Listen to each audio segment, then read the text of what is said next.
Welcome back to the Huddle podcast. I'm your host, Owen, and today I'm going to be running down the final predictions I have for this season of how the AFC and NFC playoff pictures are going to show up, and I'm going to run through the playoffs real quick just because I already had it set up because I used playoffpredictors.com to go through, predict the rest of the games of the season, and then get my standings, and then went through and went all the way to the Super Bowl. And so we're going to discuss why I think certain people are going to be wearing the standings and just overall have some good fun conversations with that. We're going to start with the NFC and then move over to the AFC. So without any more stalling or further ado, let's crack into it. So we're going to start off on the NFC side, and we're going to start from the top to the bottom, so first to seventh, because I feel like the first seed going down with the top of the division winners, those are pretty chalk. And where it gets interesting more is going to be the wild cards. And I can go through and tell you where I think the team is lost, but I feel like I'm pretty confident with where I have these teams ending up landing in the standings, and no one particular game is going to decide much for me. But so we're going to start with the first seed. No surprise here. Basically, already has a done deal for it, but it's the Philadelphia Eagles. I have them going 15-2 with another win over the Cowboys on Christmas, and I just feel like that's going to be pretty chalk for most people that the Eagles are going to be the number one seed. They had such a good start to the season. Overall, it's been one of the better teams in the league. So, one of the best teams in the league. So, that one's not going to be too controversial. Our second seed is going to be the Minnesota Vikings, another team that was set up to be a high seed just because they had so many wins early on in the season. I have them finishing with a 13-4 record, second seed in the NFC. Again, another thing that's mostly just chalk right now because there's kind of a divider, but only one game behind them. And then our third seed on the NFC West is going to be the San Francisco 49ers. I like how Brock Purdy's played. I love his story. You just need somebody who can manage that offense and keep the offense on track. And Brock Purdy at Iowa State his knock was probably more so that he was never going to be this quarterback that's going to be able to take over and be able to run an offense based around him. He's going to be the best case scenario is high-end backup, can come in and run your offense or can take care of the ball, kind of just break the ship while your starting quarterback's out. That was his projection. And now he's in a position where the starter for the 49ers is just asked to do that. That's what they asked Jimmy G to do, who was technically a backup anyway. So he's coming in, and this is the one team where that kind of role is going to work in his favor. That's the kind of talents he brings. That's his level of play right now as a rookie coming out of Iowa State. And, Mr. Irrelevant, everyone likes the underdog. I feel like he's going to be able to come in and just has so much support. And this should really show why when you draft a quarterback, you should wait to draft a quarterback until you have a decent level of support around them because you can support even the worst quarterbacks into playing well. Like Brock Purdy just scored 35 points in the Bucs defense. And he, again, is Mr. Irrelevant, Iowa State. No one really thought he was going to be anything special in the league. But because he's so supported by such a good roster, he comes out and he looks like a player that can be an NFL starter right now. Maybe specifically for the 49ers, but still an NFL starter nonetheless, which is a lot higher than anybody else would have thought coming out of the draft process. So this just shows a lot of importance and really hammers home that you need to isolate the variable for your quarterback, make him the thing where, okay, you have no excuses outside of just your own play. You have supporting cast, a defense, a coaching staff that all are top-notch, or at least good enough that you can't really shoulder the blame on them specifically. So I feel like this is just a key example of why you need to do that. And the 49ers have just kept doing this with quarterbacks where they're able to just plug and play whoever they need to because their roster is so good. The fourth seed. Okay, this is where it gets crazy. I don't have the Tampa Bay Buccaneers in the playoffs. They've just been so bad for the past, month and a half. They are scoring less points than the Broncos. They have the worst rushing offense. Brady has chemistry with his wide receivers evaporate out of nowhere. Their defense, which was the strong suit and why Todd Bowles was hired as head coach, I don't know if it's injury. I don't know if it's people taking steps back. I don't know what it is specifically. You can't pinpoint a specific thing that's going on for blame here. But the Bucs have just been playing awful football. They don't deserve to make the playoffs. And right now, I don't have them make the playoffs. I have them losing Week 18 to the Carolina Panthers, who have been on a hot streak for the past, since Steve Wilkes took over. I think the Panthers, with an 8-9 record, will tie the Bucs with an 8-9 record. and with head-to-head wins, I think the Panthers would be able to squeeze past them and win the division with a losing record, or a sub 500 record, make the playoffs. And the Bucks having a sub 500 record don't make a wild card spot. That is a very realistic possibility, even though they have Tom Brady, they have Mike Evans, they have all these pieces that, they were a Super Bowl team 2 years ago, NFC Championship game last year. This is a team that, or maybe it's 8. I can't pinpoint an exact thing to blame it on, but for just over the last few games I've watched them play, they have not looked like a playoff team. They have not looked better than the Panthers. The Panthers' defense is better. Panthers are playing maybe not better offense, but not terrible offense, where the Bucks are playing absolutely terrible offense. They scored like 7 points against the 49ers. The 49ers do have a top defense in the league, but, you got to score more than 7. You had 0 points through 3 quarters. They had 35 on your defense. Even if they make the playoffs, there's no way they're going to get past the 49ers, past the Cowboys, past the Eagles. There's so many different ways that even if they made the playoffs, they wouldn't get far. So I'm, 1, confident the Panthers could beat them and take this division.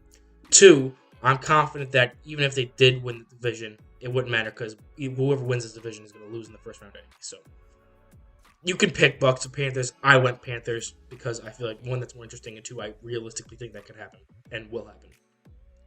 But anyway, first, let's go up to our wild cards. And I just realized just now, because the Player Predictors highlights your picks on who's in the playoffs, every single wild card team is from the NFC East. The Cowboys at 5, Commanders at 6, Giants at 7.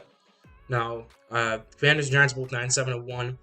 The Lions are 8-9, Seahawks 9-8. If there's any more prominent one, so Bucks 8-9. So that tie actually ends up working in their favor to beat out a team like the Seahawks, who have one more loss than they do. I think the Giants are going to lose this upcoming week, but I feel like their schedule is pretty easy, and plus they'll get some bounces when it comes to the late in the year, where guys will be resting their starters and things like that. That I think they'll be able to sneak in. Same with the Commanders. I think Commanders are just getting more healthy with Chase Young coming back and Heineke playing well. And even if Heineke starts to fall off, Carson Wentz might be able to come back and play, get some late season heroics. Who knows? So I'm fine with any of those guys making it. Again, none of them are going to make it in the first round. There's a spoiler. The NFC is pretty top heavy. All these wildcard teams. Well, that's a lie. Most of these wildcard teams are frauds when it comes to playoff contention, or at least not there yet. So again, this order can be different. I'm not going to get too hung up on these ones. The one I think people are going to get most hung up on is going to be the Bucks. And even then, I think the conversation for Carolina is much more compelling than the conversation for these other wildcard teams. And I feel like the top 3 teams in the NFC right now, in my personal opinion, the Eagles, Cowboys, 49ers, and Vikings. That's what's really going to decide the Super Bowl contender in the NFC. None of these, no one from the NFC South, and none of the 2 other wild cards, I think, even have a prayer to make it to the NFC Championship game, let alone the Super Bowl. So I'm not really hung up on dealing with those teams so far. And while we're in the NFC, let's run through the playoff side for those games, just because while I'm here talking about the teams that are already in it.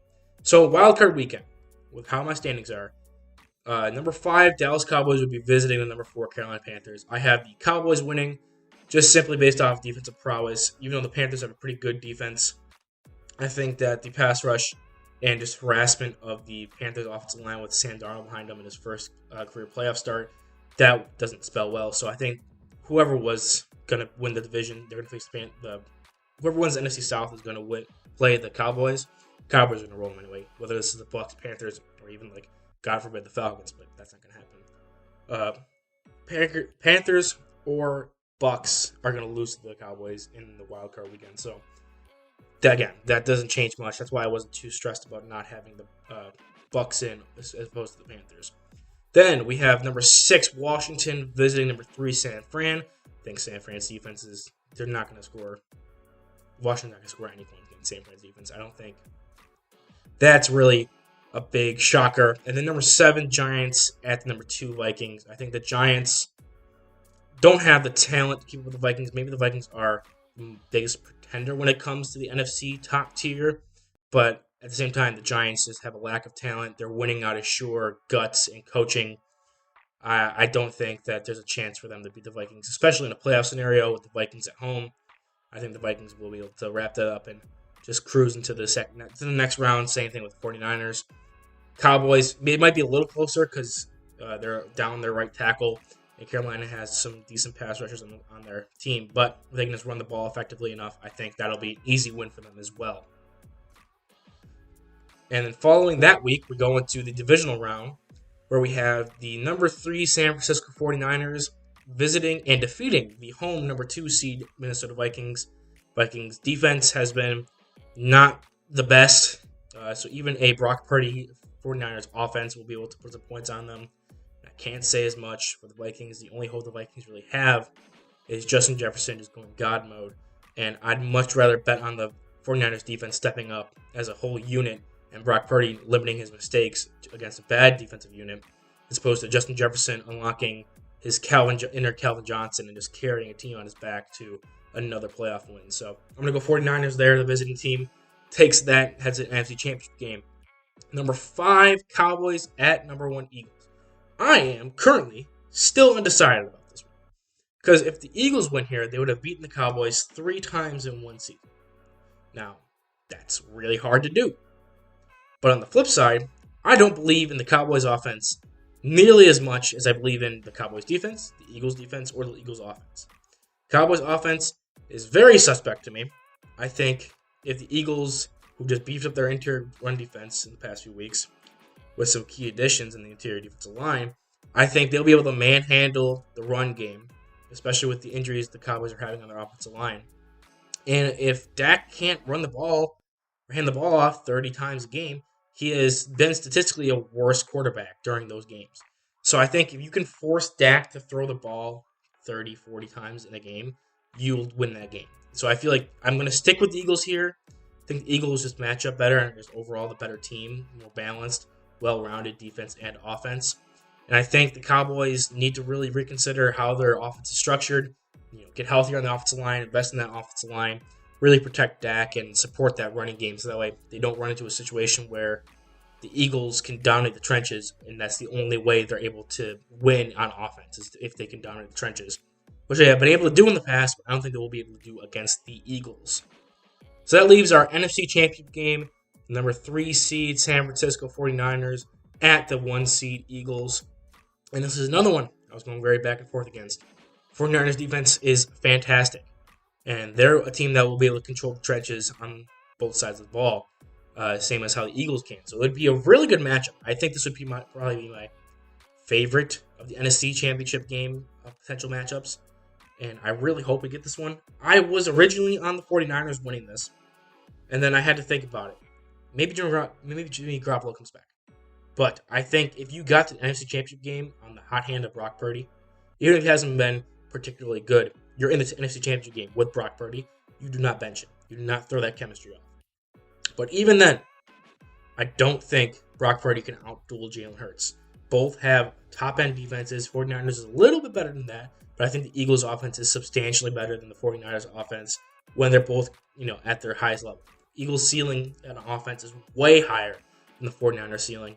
I think they both have similar floors, so I think that the Eagles, as long as they don't make the mistakes and the 49ers catch them with their best offensive game and the Eagles come with their worst offensive game, I feel like the Eagles could outduel this. This might be a low-scoring battle, but I have faith in Jalen Hurts outdueling Brock Purdy at this moment in time. We'll see what happens when it comes to wildcard weekend and stuff like that, when playoffs actually roll around, if I feel any different. But that is the end of the NFC. Eagles making the Super Bowl again. First time since they won it against Tom Brady. I think that was 2017. I believe it was 2017. I'm going to go with that final answer. If I'm wrong, I'm wrong. But yeah, that is, I guess, I didn't want to put the Eagles in the Super Bowl because it's been kind of like teams that are this hot for this long and are this good, 15-2, don't normally make the Super Bowl. Sometimes they have a letdown. But then again, there was the Carolina Panthers, who went 15-1 and made the Super Bowl. Even though they didn't win the Super Bowl, they still made it.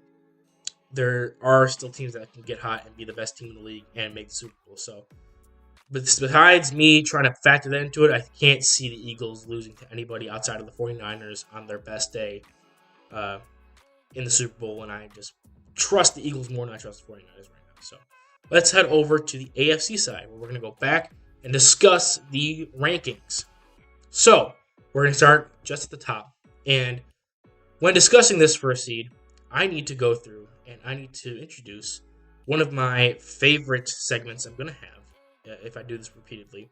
It is Nick Wright being an unlovable douche on national television. Now, I have stated in the past on this channel that I am a fan of Nick Wright and First Things First as a show. However, when he is specifically hating on my team and my quarterback, I pay attention more and I have more objections to what he's saying. So yes, he has had in the past crusades against Josh Allen. And the reason I'm talking about this is because I have the Buffalo Bills tied with the Kansas City Chiefs record-wise, both 14-3, winning out the rest of the way. Even though the Bills have the Dolphins and the Bengals on the schedule. And Nick Wright has been on a crusade, pumping up the Bengals to the number one seed because they beat the Chiefs most recently. And then having the Bills in this tier where they peaked super early and is made a couple points in both defense of the Chiefs being better than the Bills and why the Bills are not a good team. Or not the great team. And I will go through right now and I'm just going to debunk some of those points. First off, he was talking about why they were seen as Super Bowl favorites because they have Von Miller. And now Von Miller is gone. Yes, that is true. But you haven't accounted for Greg Rousseau having a career year in his second year. Or third year, maybe, I think, even. Greg Rousseau has really stepped up. Ed Oliver has really stepped up. The defense itself has stepped up and played through injury this entire year. Like, Micah Hyde went out in week 2 or week 3. Tre'Davious White's been out up until just recently. So it's not like they didn't have this injury bug that's bothered them, and they've played through it. And even though the secondary hasn't been the best because of those injuries, they were getting healthier when it comes to Tre'Davious White. And I think that we have more depth on the D-line than we did in the secondary. So, yes, Von Miller is a definite game changer, but I wouldn't count out the rotation, the heavy rotation the Bills implement, which is where they just, even when Von Miller was playing, he was getting rotated out a lot because this is how the Bills played their defensive line. And yeah, Greg Rousseau's having a great year, and Oliver's having a great year. They got guys like AJ Epinesa and Boogie Basham who are going to need to step up and have in the past. Plus, they've been getting a lot more creative with blitzes, and they've been blitzing more often than they have in the past. So that's why I think the Von Miller loss isn't going to kill this team.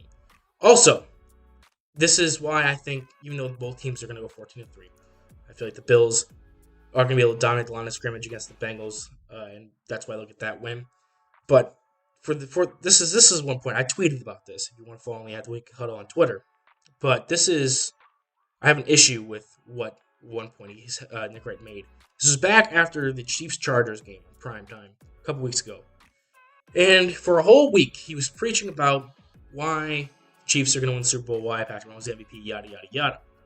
And his major point was that he was hoping that the Chargers scored because he'd rather have the ball down with like a minute left and having Patrick Mahomes than having the lead and needing a stop. Because he trusts Patrick Mahomes while he doesn't trust the Chiefs defense. And that's why they're a good team, because you're a team that's so good, you have such a good offense, you'd rather have the ball down late. There's not a lot of teams that would say that. And my counterpoint is, if you're an actual Super Bowl winning team and you're an actual great NFL team, you would be comfortable in both situations, which I think the Buffalo Bills are. The Buffalo Bills, he's been calling them, Josh Allen centric without Josh Allen playing good, which he has not been playing good. I'll agree with that. They're nothing. But Sean McDermott, his key coming into the season coming into the job every season he's been there, has been defense. He got our defense to a number one defense for like 2 or 3 straight seasons. This year, not as much. Again, a lot of injuries as well as just guys getting older. But plus, 49ers and them having stepped up in their defensive play. But they still have a very good defense. So it's not like they are losing games because Josh Allen's playing poorly. He is playing poorly, but they're still winning those games because they have a good defense and the offense is doing enough to win. So the Chiefs, I can't say the same. Their defense is awful. Their passing defense is awful. And they're in a conference where there's a bunch of great quarterbacks, and we'll get to that shortly, where they're going to get picked apart. And yeah, you want Mahomes to have the ball late in the game, try to give you a win on offense. But I'd rather be comfortable having both, which I can't say the Chiefs are. So even though that Mahomes is playing much better than Allen right now, and Mahomes is probably the MVP, their defense is so suspect. I can't see them being this juggernaut kind of team that Nick Wright has been preaching about, because I can't trust their defense. If you can't trust your defense, if you have only one good side of the ball, you're not a juggernaut, you're not a dynasty, you're not a good team. You rely on one way to win and one way only, shootouts, and that's not going to get you all the way to a Super Bowl. I'm sorry, that's not going to happen. Anyway, that's a long-winded speech about someone who irritates me sometimes. Just to describe that, just to talk about how the Bills are the 1 seed, Chiefs are the 2 seed. 3 seed, Bengals, 12-5, which was going to cost me a pretty penny because I put $15 on the Ravens to win the division at the beginning of the season, but, it is how it is.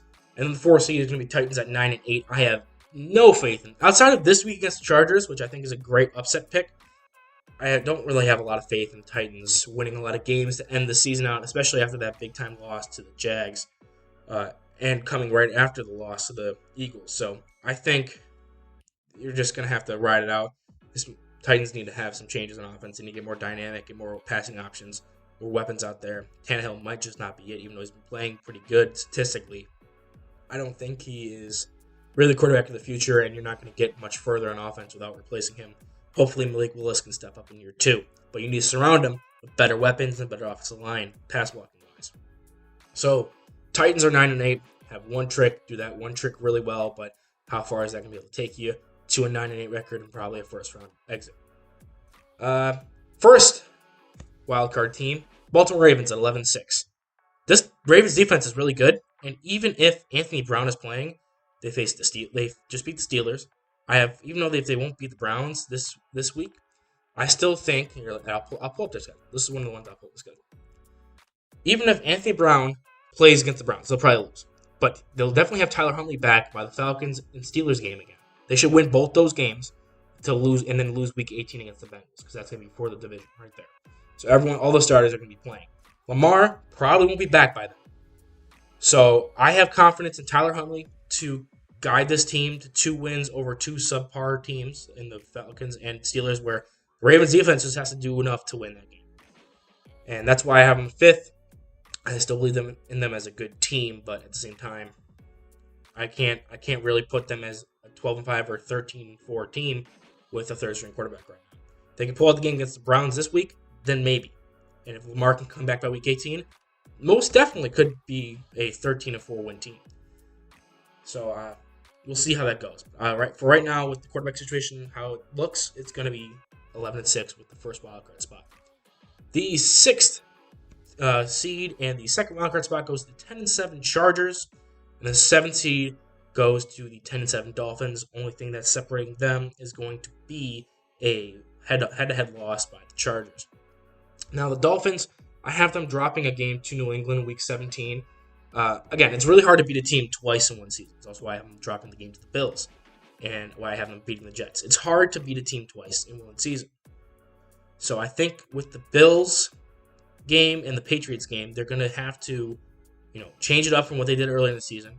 And I think the Pats in Foxborough in the cold, after the Dolphins go and grip the Packers, I think they'll be able to come out and get a win there, dropping the Dolphins at 10-7.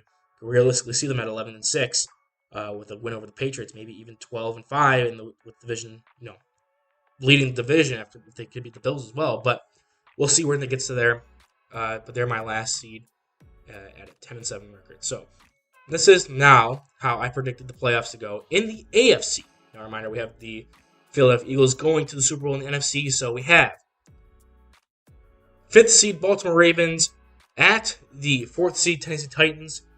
I am anticipating Lamar Jackson to be back for this game, and I think the Ravens just are going to be able to match up with the Titans really well. Ever since Roquan Smith got there, the defense has been smothering, and if they can just stop the run, Titans can't really fight back much against them. Then we have a really fun 6th seed LA Chargers at the 3 seed Bengals. Do I think the Chargers could get healthy enough in the defense to beat the Bengals? Potentially. Are the Chargers a game enough to beat the Bengals? 100%. Do I think that will happen in Cincinnati? No.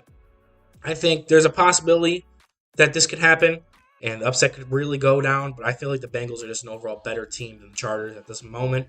And even though it'd be a fun game to watch, quarterbacks from the 2020 class going at it, I feel like the Bengals have just an overall better and healthier team right now.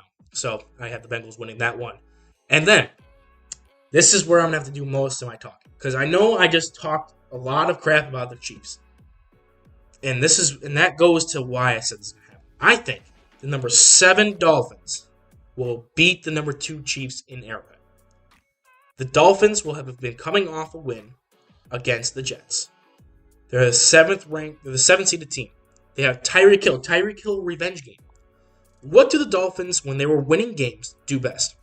Throw vertically against you, get those receivers open, scheme them open, get them running around the field, really push the ball downfield and attack the passing game. Running game, don't really have it, but they really attack the passing game and they do it well. The Chiefs' biggest single weakness as a team is their pass defense and their defensive backs. This is just not a good matchup for the Dolphins. The Dolphins have a competent defense, and even though the DBs they have, some of them have regressed, some of them haven't lived up to draft expectations like Noah Benogany, and some of them are regressing.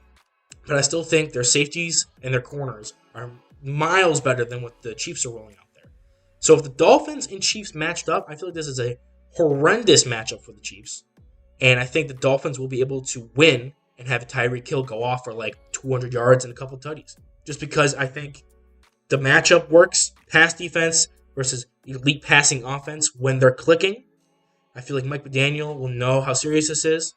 And I just don't believe enough in the Chiefs defense to stop that Dolphins offense like I do a lot of these other AFC teams' defenses. So that is the big upset. Like, I know the upset was the Ravens over the Titans. Potential upset chance in Chargers over Bengals, but huge. I would call this, if this play, I'm going to call this upset. Number 7 over 2, Dolphins over Chiefs in Arrowhead. That is my biggest upset of this entire playoff prediction. So then we have the 2 in-division rivalry matchups. Number 5, Ravens at number 3, Bengals, which we're going to see Week 18, and they'll play again in the divisional round. I'm giving it to the Bengals. I think they're just the better talented team on offense, especially with their weapons. Their defense is very opportunistic, and even though the Ravens' defense is really good, I just trust Jewel Cool and the Bengals to come through at home against the Ravens and really get the win there. And then Dolphins at Bills again. We're going to see that this weekend. I will be at the game in the freaking 7 inches of snow that will fall during the game, allegedly. I think the Bills could stack 2 in a row against the Dolphins. Dolphins will be coming off the highs of beating the Chiefs. They went out there and they beat the Chiefs. Holy crap, we really did it. And then they're going to come to Buffalo. It's going to be colder than it was in Kansas City. Not by much, but it's going to be colder. And I feel like just the Bills have shown that they've matched up well against the Dolphins. That loss against the Dolphins, they outgained them. And then the heat just caught up to them, and they weren't able to execute at the end of the game. We're going to see this Saturday in a cold weather environment where it's going to be hard to throw the ball. We'll see how the Dolphins can do. If the Dolphins win this Saturday, this might be a one-off. It's probably going to be Dolphins in the 2 seed, but let's not go and rearrange everything with that in mind.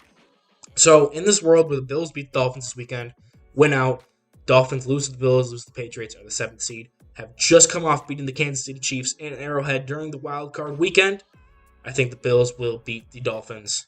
Just matchup-wise, they're going to get healthier. They'll have that week off for the bye week for being the 1 seed in Buffalo. Fans really want it.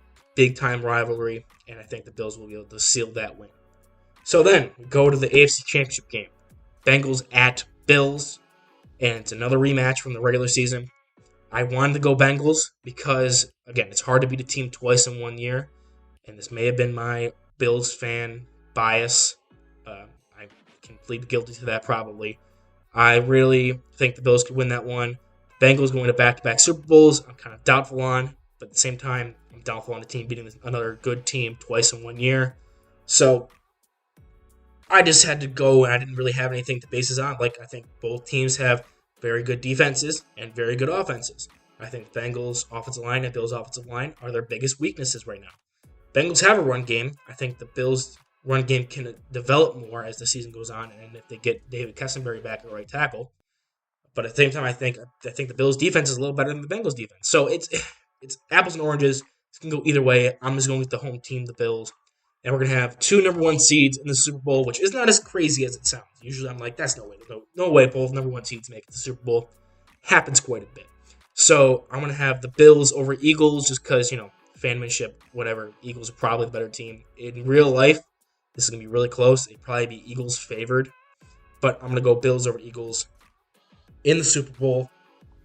A boy can dream. But yeah, that is my playoff predictions and the rest of the season, standings, predictions, stuff like that. I had a quick little fuck you, Nick Wright segment in there. I'm about to edit this up, get this out on the same day, and be on the lookout for some more draft content. I know the Nolan Smith prospect profile went over really well, and I have a couple more in the system. I'm actually going to be recording one immediately after I get done recording this one. So look out for that. And yeah, thanks for all the support, and I'll see you guys in the next video.